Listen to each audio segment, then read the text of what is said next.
तो mummy papa का संघर्ष देखे, मम्मी सिलाई का काम करती थी, पापा दवाई दुकान में काम करते थे। मान लीजिए कि किसी का 50,000 रुपया कोई फ्रॉड करके ले लेता है या उसके खाते से कट जाता है, अब कैसे कटा उसको भी नहीं पता चला, तो क्या बैंक उसका पैसा वापस करती है? देखिए सर, आपके पास एक जो है ना 12 डिजिट लिखा होगा आधार कार्ड में आपका।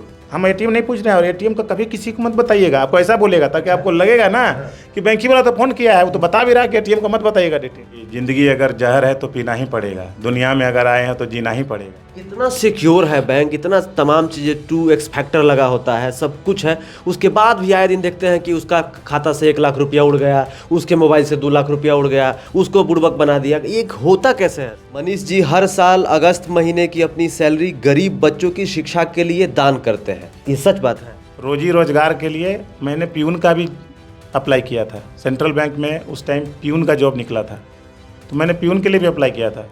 एक दिन के लिए मुझे वहाँ वेटर का नौकरी मिला कि ठीक है, मैं आपको एक दिन के लिए काम दे रहा हूँ, उसके बाद अगर अच्छा लगता है मुझे तो मैं आगे रखूँगा। ब्रांच मैनेजर बनने के बाद और बैंकिंग सेक्टर में ना बड़ा व्यस्त वाली ज़िंदगी हो जाती है, बड़ा बिजी शेड्यूल हो जाता है। इस बिजी शेड्यूल में अब किताब कैसे लिख दी है, मेरे मन में ये ख्याल आ रहा है। बस मैं यही बताना चाहता हूँ सर।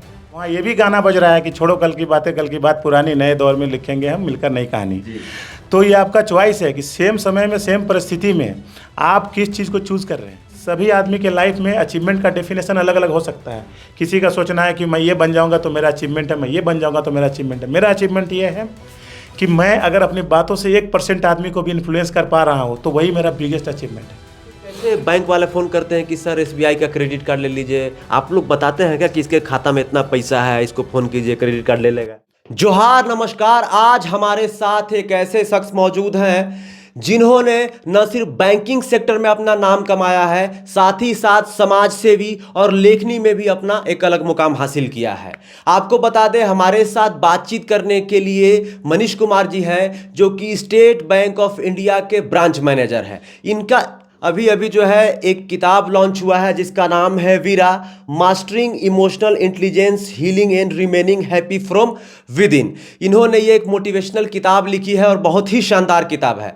तो हमने सोचा कि सर से बातचीत किया जाए और जानने का प्रयास किया जाए कि आखिर बैंकिंग सेक्टर में इनका अच्छा खासा नाम है, स्टेट बैंक ऑफ इंडिया के जो है ब्रांच मैनेजर है, तो ऐसी क्या नौबत आ गई कि इनको एक मोटिवेशनल किताब लिखना पड़ा। तो चलिए मनीष जी से हम लोग बातचीत करते हैं और डिटेल में जानने का प्रयास करते हैं। मनीष जी, भौकाल टीवी में आपका स्वागत है। Thank you sir. सबसे पहले सर ये बताइए कि आप तो स्टेट बैंक ऑफ इंडिया के ब्रांच मैनेजर हैं, अच्छा खासा आप काम कर रहे हैं, फिर ये वीरा जो आपने एक मोटिवेशनल किताब लिखी है, इसके पीछे की कहानी क्या है?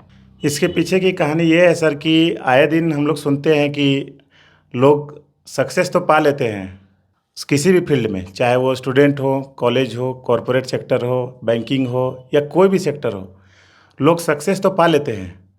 लेकिन सक्सेस पाने के बाद जब असल ज़िंदगी में आते हैं तो दुनियादारी में उलझकर डिप्रेशन में चले जाते हैं, या बहुत हद तक आपने भी आए दिन सुना होगा कि किसी ने सुसाइड कर लिया, जबकि वो अच्छे पोस्ट पर रहते हुए सुसाइड करने का क्या नौबत आ सकता है।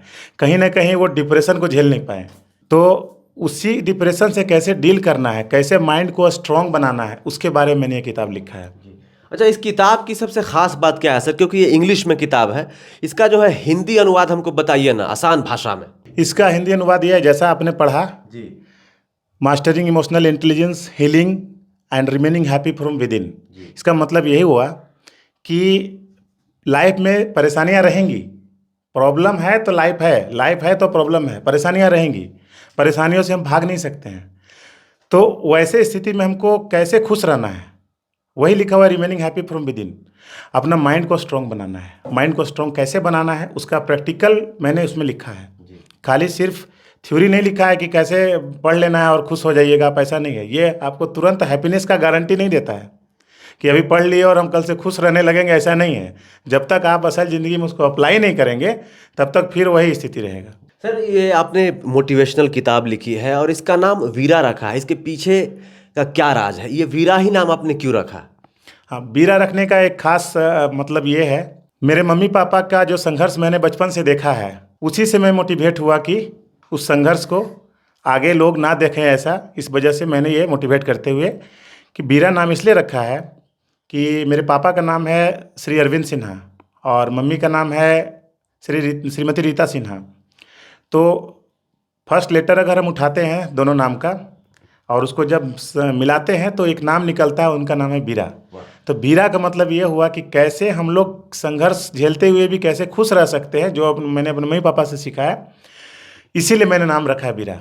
सरकारी नौकरी को लोग मजबूरी में चुनते हैं। आप बैंकिंग सेक्टर में हैं, अच्छा नाम है आपका, स्टेट बैंक ऑफ इंडिया के ब्रांच मैनेजर हैं। आपने बचपन में सोचा था कि हमको बैंकिंग सेक्टर में जाना है या कोई मजबूरी आपको लेकर आ गई? देखिए, बचपन में हमारा जो घर है वो EWS कॉलोनी में है। EWS का मतलब आप लोग जानते होंगे, इकोनॉमिकली वीकर सेक्शन, मतलब जो सबसे निचले तबके के लोग होते हैं उनको वो क्वार्टर अलॉट होता था पहले। तो 1990 में मेरा जन्म हुआ, तो जन्म से ही EWS क्वार्टर में ही हम रहे। तो मम्मी पापा का संघर्ष देखे, मम्मी सिलाई का काम करती थी, पापा दवाई दुकान में काम करते थे। ये सब चीज़ देखते हुए मेरा सिर्फ एक ही चीज़ था, हमको बैंकिंग नहीं चुना था मैंने ये चुना था कि कैसे मुझे खड़ा होना है। पहले किसी तरह मुझे खड़ा होना ताकि परिवार का समस्या को दूर किया जा सके। रोजी रोजगार के लिए मैंने प्यून का भी अप्लाई किया था। सेंट्रल बैंक में उस टाइम प्यून का जॉब निकला था, तो मैंने प्यून के लिए भी अप्लाई किया था। मेरा यही मकसद था कि मेरा बैंकिंग मकसद नहीं था, मेरा सिर्फ मकसद था कि कहीं भी नौकरी मिल जाए। अच्छा, मतलब कहीं भी नौकरी मिल जाए, बस पैसे का सोर्स हो जाए। पैसे का सोर्स हो जाए। मैं टीचिंग भी पढ़ाता भी था मैं पहले स्कूल में, नॉलेज के लिए। तो सर, बैंकिंग सेक्टर में आने के लिए ना बड़ा पढ़ाई करना पड़ता है, बड़ी टफ कंपटीशन होता है। कैसे आप इसको डील किए? मैं पहले MBA का तैयारी करता था, कैट का तैयारी करता था MBA करने के लिए। तो कैट का exam one of the toughest exam होता है, आपको जानते होंगे। बिल्कुल। तो उसके बाद परसेंटाइल मेरा कुछ अच्छा खास नहीं आया। मैंने देखा फिर बैंकिंग का जॉब निकला, प्यून का भी निकला, क्लर्क का भी निकला, ऑफिसर का भी निकला।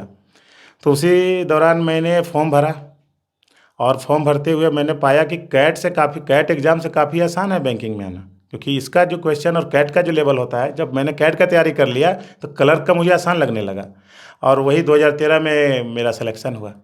कितना साल तैयारी करने के बाद सर आपका सिलेक्शन हुआ था? मैं तैयारी सर 2009 से चालू कर दिया था। इंटरमीडिएट मेरी 2008 में कंप्लीट हुई, उसके बाद मैं तैयारी चालू कर दिया था और लगभग 17-18 इंटरव्यू देने के बाद मेरा एक सिलेक्शन हुआ था।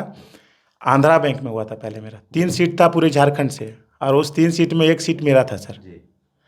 उसके बाद फिर पंजाब नेशनल बैंक, फिर स्टेट बैंक ऑफ इंडिया में जब हुआ तो मैंने सारा चीज़ को छोड़ते हुए SBI ज्वाइन किया। सर, हम बात करते हैं, बैक टू द पॉइंट पे आते हैं, इस किताब की, वीरा की बात करते हैं।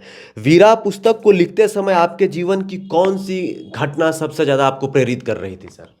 सर 2008 में मैंने एक कोर्स ज्वाइन किया था आर्ट ऑफ लिविंग का। तो आर्ट ऑफ लिविंग की सबसे अच्छी खास बात मुझे ये लगी कि क्लास के लास्ट दिन हम लोगों को जैसे पैसा, मोबाइल, जो कुछ भी आपके पास है वो सब कुछ आपसे ले लिया जाता है कि आप जो है जमा कर दीजिए। उसके बाद आपको रोड पे छोड़ दिया गया कि यही आपको लाइफ आगे सिखाएगा। तो 2008 में जब मैंने आर्ट ऑफ लिविंग का कोर्स किया और उसके सबसे अंतिम क्लास यही था कि सब कुछ आपका जमा कर लिया गया। ना आपके पास पैसा है, ना आपके पास मोबाइल है, ना आपके पास कुछ भी नहीं है, सिर्फ आप रोड पर ऐसे ही हैं। तो अब आप कैसे कमा सकते हैं और कैसे जी सकते हैं, वो जो सीखने का हमको मिला सर। तो वैसे स्थिति में मैं पहले गया, देखा कुछ लोगों को झाड़ू दे रहे थे, तो मैं बोला कि मैं क्या झाड़ू देकर पैसा कमा सकता हूँ? तो वहाँ बोले कि नहीं, ये तो नगर निगम के थ्रू होता है। तो वहाँ नहीं हुआ। फिर एक होटल में मैं गया, सुजाता चौक के पास एक होटल है, वहाँ मैं गया कि मैं सर कुछ काम करना चाहता हूँ, सो आप मुझे कुछ काम दे। तो बोले ऐसे तो हम काम आपको नहीं देंगे कुछ, हाँ हम ऐसे ही आपको पैसा दे रहे हैं। तो हम लोग ऐसा पैसा ले नहीं सकते थे बिना काम के। बोले नहीं सर, बिना काम के हम नहीं लेंगे पैसा। तो एक दिन के लिए मुझे वहाँ वेटर का नौकरी मिला कि ठीक है, मैं आपको एक दिन के लिए काम दे रहा हूँ, उसके बाद अगर अच्छा लगता है मुझे तो मैं आगे रखूँगा आपको। तो वेटर का काम ऑर्डर लेना होता है, ऑर्डर लेने के बाद खाना पहुंचाना होता है, प्लेट आवाज़ भी नहीं करना चाहिए। अब मेरा तो ऐसा कोई ट्रेनिंग था नहीं, बड़ा स्ट्रिक्ट काम होता है ना। हाँ, वैसा तो मेरा ट्रेनिंग था नहीं कुछ। तो वो देखा कि ये वेटर का काम अच्छे से नहीं कर पा रहा है, तो मुझे सफाई में लगा दिया। बोला है कि ये कवर्ड है, ये आप दिन भर में पूरा कवर्ड साफ़ कर दीजिए। तो कवर्ड साफ़ करने के दौरान दिन भर में मुझे एक घड़ी मिला सर, कुछ ब्रांडेड ही घड़ी था कोई। वहाँ पर CCTV नहीं लगा हुआ था। अच्छा। तो हम चाहता तो मैं उसको रख भी सकता था कि चलो भाई मिला है, लेके चल जाते हैं। अच्छा। लेकिन जब मैं लौटने लगा तो मैं सर को दिया कि सर मुझे ये घर, तो बोला कि मैं काफ़ी दिन से इस घड़ी खोज रहा था आपके वजह से। उस दिन का मेरा जो तनख्वाह मिला हमको एक दिन का 450 रुपये, मुझे आज भी याद है। अच्छा, 400 इनाम के तौर पे? हाँ, एक दिन का जी। इनाम के तौर पे। तो वहाँ से मैं मोटिवेट हुआ इस चीज़ के लिए कि अगर आपकी ज़िंदगी में सब कुछ भी जीरो हो जाता है, अगर आप शून्य में भी आ गए हैं तो भी घबराना नहीं है, क्योंकि हमको आर्ट ऑफ लिविंग का लास्ट दिन का कोर्स तो यही सिखाया कि कैसे आप शून्य में आ गए फिर भी आपको कैसे खड़ा होना है। तो हम लोग सारे लोग, जितने लोग भी उस दिन क्लास में थे, सब लोग को शून्य में थे, और शाम तक में सबको आके रिपोर्ट करना था कि आप कैसे पैसा कमाएं और कितना कमाएं। तो कोई 500, कोई 400, कोई 200, कोई 100, कोई नहीं भी कमा पाए दिन भर में। तो ये सीख हमको वहाँ से मिला कि लाइफ में अगर आप जीरो में भी आ चुके हैं तो जीरो से भी आप कैसे आगे बढ़ सकते हैं। इसका एक मोटिवेशन हमको आर्ट ऑफ लिविंग के माध्यम से मिला, जिसको हम आज तक फॉलो करते आ रहे हैं। ब्रांच मैनेजर बनने के बाद और बैंकिंग सेक्टर में ना बड़ा व्यस्त वाली ज़िंदगी हो जाती है, बड़ा बिजी शेड्यूल हो जाता है। इस बिजी शेड्यूल में आप किताब कैसे लिख दिए? मेरे मन में ये ख्याल आ रहा है। बस मैं यही बताना चाहता हूँ सर। बैंक हम लोग को हमेशा कहता है कि आपको वर्क लाइफ बैलेंस मेंटेन रखना है अपना। वर्क लाइफ बैलेंस का मतलब ये हुआ कि जब मैं बैंक में 10 से 7 बजे तक काम कर रहा हूँ या 10 से 6 बजे तक काम कर रहा हूँ, तो मैं सिर्फ बैंक के लिए समर्पित हूँ। उस दौरान मैं कोई सोशल मीडिया यूज नहीं करता हूँ। जब मैं बैंक में हूँ तो पूरी तरह से बैंक के लिए समर्पित हूँ, कस्टमर के लिए समर्पित हूँ। कभी मैं सोशल मीडिया यूज नहीं करता हूँ। लेकिन रात का जो टाइम होता है, रात में 10 बजे से लेकर 1 बजे तक मेरा तो वो तो अपना टाइम है, मैं उस समय किताब लिखता हूँ। और शांति चाहिए किताब लिखने के लिए। कुछ काम को करते हुए आप किताब नहीं लिख सकते हैं जब तक आप शांति से नहीं बैठे हुए हैं कि मन में आपका विचार आए, सोच आए, और उस सोच को आप किताब में कैसे उतार सके, ये जब तक शांति नहीं रहेगा आप नहीं कर सकते। तो रात में 10 से 1 का जो मेरा समय है वो किताब लिखने का समय है। तो सर कितना टाइम लगा लिखने में इसको सर लिखने के लिए मेरा जो सोच पहले पनपा दिमाग में, वो 2013 में ही आया था। अच्छा, आइडिया 2013 में आइडिया आया था 2013 में। जी। तो मैं पिछले 2-3 महीने से किताब लिखना चालू किया रात में। जी। सपना 2013 का सपना 2025 में हुआ सर। काफ़ी लंबा संघर्ष रहा। जी सर। कैसे इंसान को खुश रहना चाहिए मुश्किलों में, जो है परेशानियों में? देखिए सर, जब मैं बैंक जाता हूँ ना गाड़ी से, तो रेडियो सुनते हुए जाता हूँ। अच्छा। गाना बज रहा है, मदर इंडिया का एक बहुत ही फेमस सॉन्ग है कि ज़िंदगी अगर जहर है तो पीना ही पड़ेगा, दुनिया में अगर आए हैं तो जीना ही पड़ेगा। ये 92.7 में ये गाना बज रहा है। तो अगर वो गाना को मैं सुन रहा हूँ तो ये मेरा चॉइस है कि मैं सुन रहा हूँ। ठीक उसी समय पे अगर आप उसको स्विच करते हैं, चैनल को ट्यून करते हैं और दूसरे चैनल को सुनते हैं, आप चले जाइए 91.9 FM पे, तो वहाँ ये भी गाना बज रहा है कि छोड़ो कल की बातें, कल की बात पुरानी, नए दौर में लिखेंगे हम मिलकर नई कहानी। तो ये आपका चॉइस है कि सेम समय में, सेम परिस्थिति में आप किस चीज़ को चूज़ कर रहे हैं। और पतराहातू में मैंने एक पर्सनल एक्सपीरियंस देखा, जब धान का रोपनी हो रहा था तो खेत सेम है, सेम खेत में 1 एकड़ में यहाँ भी धान लगाया हुआ है, 1 एकड़ में यहाँ भी धान लगाया हुआ है, बीज भी सेम लगाया गया है, किसान भी सेम है।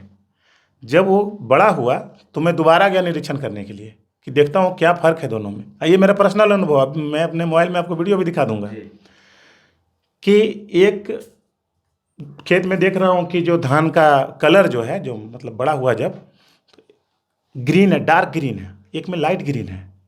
तो मैंने उससे पूछा कि इसका क्या कारण है कि परिस्थिति सेम है, मिट्टी सेम है, बीज सेम है, आदमी सेम है लगाने वाला, तो एक डार्क ग्रीन एक लाइट ग्रीन इस तरह का कलर कैसे आया?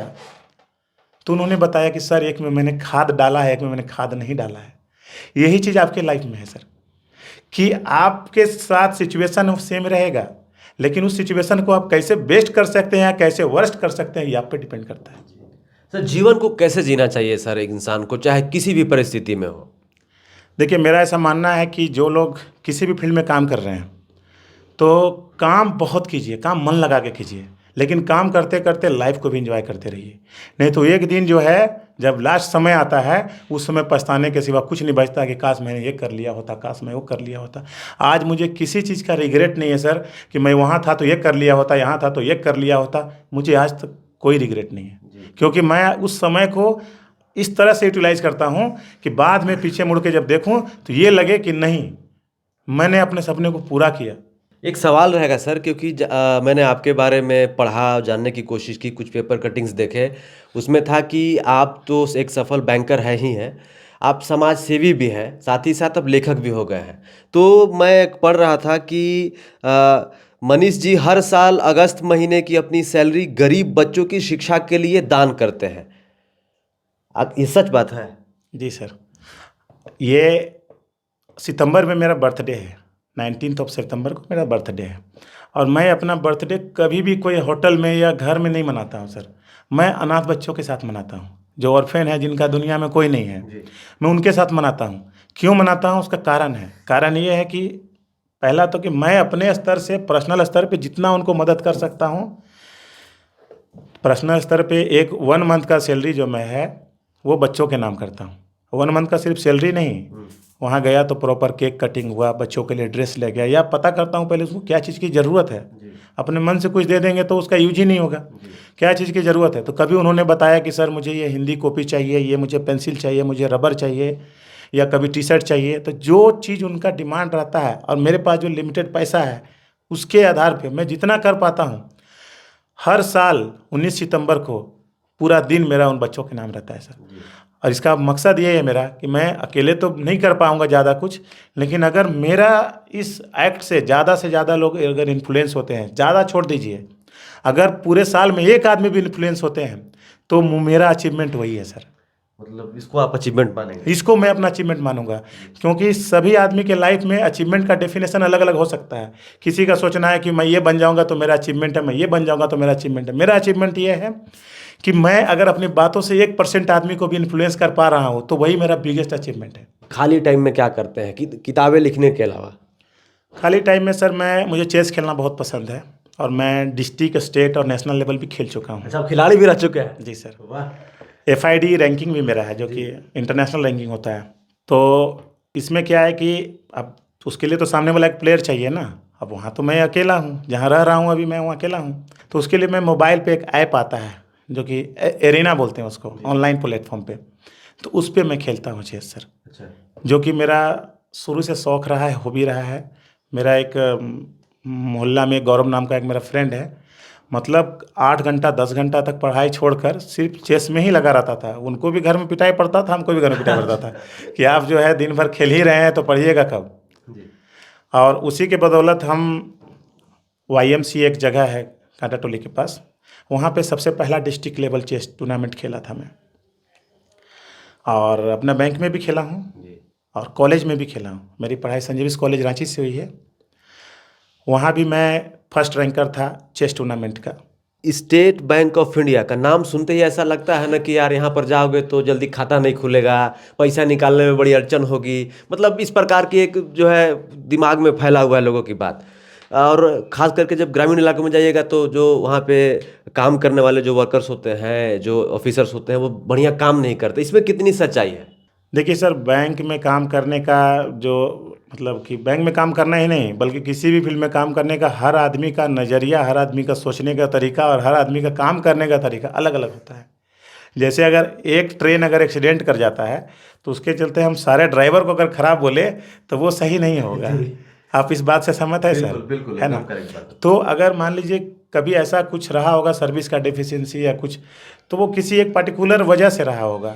आप हमारे पास आकर देखिए, चाहे हमारे बारे में आप गांव के लोगों से पूछिए कि कैसा काम करने का इनका तरीका है। तो वीरा किताब जो कि मोटिवेशनल किताब है, इसमें सबसे बड़ा संदेश क्या है? जो पाठक होंगे उनको सबसे बड़ा संदेश क्या मिलने वाला है इस किताब से? इसमें सबसे बड़ा संदेश ये है कि लाइफ में आप किसी भी सिचुएशन पे, किसी भी फील्ड में आप कहीं भी मौजूद हैं, किसी भी जगह पे काम कर रहे हैं या काम नहीं कर रहे हैं या पढ़ाई कर रहे हैं, किसी भी जगह पे हैं, किसी भी डिपार्टमेंट में हैं, आपको जो है परेशानी आएगा ही आएगा। सबसे बड़ा संदेश यही है। हम लोग सोचते हैं ना कि हम ऐसा कुछ करें कि भगवान से भी यही दुआ करते हैं कि भगवान हमको कोई परेशानी ना आए। किसी को दुआ भी देते, बोलते हमेशा खुश रहो। अगर ऐसा कह रहे हैं तो वो तो गलत दे रहे हैं ना। हमेशा कोई खुश रहा है आज तक? नहीं रहा है।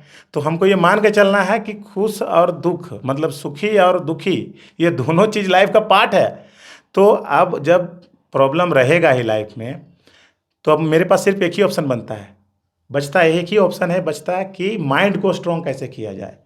वही इमोशनल इंटेलिजेंस का बात मैंने किया है कि मानसिक रूप से आपको कैसे मजबूत होना है कि आप किसी भी तरह का सिचुएशन से हैंडल कर सके, डील कर सके, और हमेशा सबसे बड़ी चीज़ हमेशा खुश रहें। जैसे कि आप अलग अलग ज़िलों में काम किए हैं, सुदूर क्षेत्र के एरिया में भी काम किए हैं, कोई ऐसा इंसिडेंस बताइए ना जहाँ पर कोई क्लाइंट खाता खुलवाने आया हो, उसका खाता नहीं खुल रहा हो, चाह रहा हो कि ब्रांच मैनेजर से मिलते हैं, कुछ थोड़ा सा यूनिक कहानी जो नाराज़ हो गया हो कि यार कैसा ब्रांच मैनेजर है यार, कैसा क्लर्क है यार, काम नहीं होता इस बैंक में, कुछ ऐसा कभी हुआ है?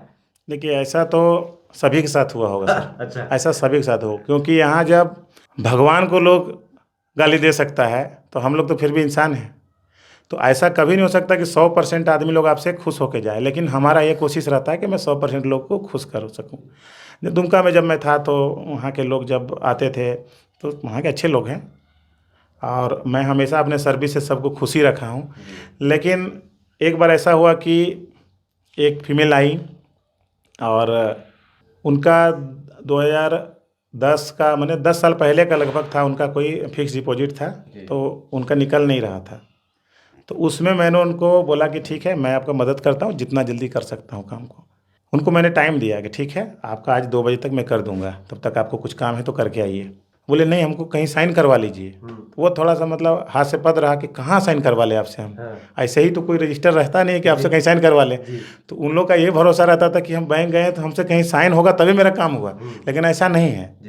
ठीक है। अच्छा, तो उस मतलब कि एंट्री उंट्री होता है, कहीं लोग जाता है कि हाँ साइन कर दीजिए। तो मैंने बोला कि एक हम लोग वहाँ पर उन लोगों के सेटिस्फेक्शन के लिए एक मिसलेनियस रजिस्टर ऐसे ही बना लिया था कि कोई आए तो सर साइन कर दीजिए। तो उसको लगता था, इसी में खुशी लगता था कि अरे मेरा साइन हो गया है, मतलब मेरा काम हो रहा है। और वैसे ही काम करते थे, क्योंकि हमारा था मेन मकसद कस्टमर डिलाइट, कस्टमर कैसे खुश रहे, जो कह रहा है, लेकिन बैंक का नियम को ध्यान रखते हुए, जो कस्टमर जो कह रहा है और बैंक का जो नियम है, वो दोनों को मैच करते हुए लोगों को खुश रखते थे सर। आज भी जहाँ पर हूँ वहाँ पे लोगों को उसी तरह से खुश रख रहा हूँ। क्योंकि मनीष जी, बात करके ना बड़ा मज़ा आ रहा है आपसे, क्योंकि ना बैंक के बारे में थोड़ा हम लोग को जानने को समझने को मिल रहा है। जैसे जो भी जिनका भी बैंक में खाता होगा, मान लीजिए कि उस क्षेत्र में जिन्होंने आपके ब्रांच में अपना खाता खुलवाया होगा, तो किसके खाता में कितना पैसा रहता होगा आपको सब पता होगा? बताना नहीं रहता है, सेक्रेसी का भी एक मतलब नियम है बैंक में। अगर पिताजी का अकाउंट लड़का चेक करने आया तो भी नहीं बताना है। आपको क्या पता कि वो किस लिए चेक करने आया है, लड़ाई चल रहा है कि क्या चल रहा है। अच्छा, ये कैसे बैंक वाले फ़ोन करते हैं कि सर एसबीआई का क्रेडिट कार्ड ले लीजिए, आप लोग बताते हैं क्या कि इसके खाता में इतना पैसा है, इसको फ़ोन कीजिए क्रेडिट कार्ड ले लेगा? नहीं, वो सब जो है ना सर, देखिए कभी इस जाल में फंसना नहीं है। ये फ्रॉडस्टर लोग जो है, अच्छा। देखिए अभी मेरे पास ही 2-3 दिन पहले कॉल आया एक। अच्छा, बैंक मैनेजर को ही कॉल आ गया? हाँ, मेरे पास कॉल आया 2-3 दिन पहले कि मैं शाखा प्रबंधक मनीष कुमार बोल रहा हूँ। अच्छा। मेरा पर्सनल नंबर और बैंक का नंबर दोनों अलग अलग है, कि मैं शाखा प्रबंधक मनीष कुमार बोल रहा हूँ। अरे वाह। तो हम बोले हाँ बोलिए सर। हाँ। तो आपका जो है इस ब्रांच में अकाउंट है ना? तो हम सिर्फ यही बोल के काट दिए कि नहीं, मेरा इस ब्रांच में कोई अकाउंट नहीं है। अच्छा। और मैंने कट कर, लेकिन मुझे ये तो एहसास हुआ कि किस तरह से वो लोग काम कर रहे हैं। बात करते तब ना समझ में आता कि आप ही का नाम लेकर आप ही को जो है फ्रॉड करने का कोशिश कर रहे हैं। वही बताना चाह रहा हूँ कि ये बाहरी लोग जो है पहले आपका आइडेंटिटी को पता करते हैं आपसे बात करके। जैसे आपका नाम अगर है समर, तो आपको पहले फ़ोन करके पूछेंगे कि क्या मेरी बात समझ रही है। आप कहेंगे कि नहीं, तो वो फ़ोन काट देगा। फिर आप कहेंगे हाँ हाँ समझी। तो जैसे मैं आपको बता रहा हूँ कि आपके नाम से जो है क्रेडिट कार्ड आया है, और जो है आपका जो है 10 लाख का या 5 लाख का या 4 लाख का आपको लिमिट दिया जा रहा है।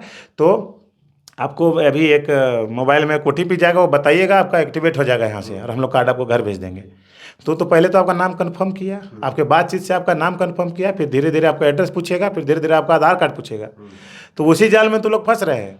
कभी भी आपको काम है, आप बैंक चले जाइए। सर, इतना सिक्योर है बैंक, इतना तमाम चीज़ें 2x फैक्टर लगा होता है, सब कुछ है, उसके बाद भी आए दिन देखते हैं कि उसका खाता से 1 लाख रुपया उड़ गया, उसके मोबाइल से 2 लाख रुपया उड़ गया, उसको बुड़बक बना दिया। ये होता कैसे है सर?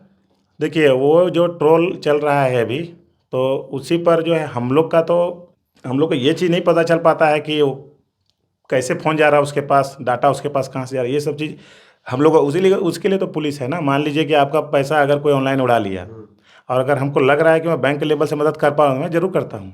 लेकिन अगर आपने OTP शेयर कर ही दिया है, अब OTP शेयर कर दिया है, तब तो फिर हम लोग का फिर वहाँ पर रोल खत्म हो जाता है सर, कि मैं कैसे मदद करूँ आपको। सिर्फ कंप्लेन लॉन्च कर सकता हूँ, और आपको फिर पुलिस का सहायता लेना होगा। कोई ऐसी आपके साथ घटना हुई हो, या ऐसा कोई कस्टमर आया हो जिसके खाते से फ्रॉड करके पैसा निकाल दिया गया हो, और आपके पास आके बोल रहा होगा कि सर हमारे खाता से 1 लाख रुपया उड़ गया, अब क्या करें, मेरा पैसा कैसे आएगा? वापस? हुआ सर, ऐसा ऐसा घटना बहुत हुआ है और अभी तक उस घटना पर मैं अभी तक आ रहा है, कुछ दिन पहले भी आया मेरे पास। अच्छा, मान लीजिए कि किसी का 50,000 रुपया कोई फ्रॉड करके ले लेता है या उसके खाते से कट जाता है, अब कैसे कटा उसको भी नहीं पता चला, तो क्या बैंक उसका पैसा वापस करती है? देखिए कैसे कटा उसको पता जरूर चलता होगा सर, अच्छा। एकदम 100%। अच्छा। समझ गए? क्योंकि ऐसे बैंक कैसे कैसे पैसा वापस करेगा? बैंक में तो कोई स्टाफ ना आपके अकाउंट पैसा डालेगा, तो स्टाफ तो अपना पैकेट से डालेगा नहीं। जी। अगर मान लीजिए आपका खाता में पैसा रहेगा तभी तो आपको दे पाएगा। तो ये चीज़ है, उसमें क्या है कि जब आपके पास कॉल आता है किसी भी तरह का, आपका नाम कंफर्म करेंगे पहले।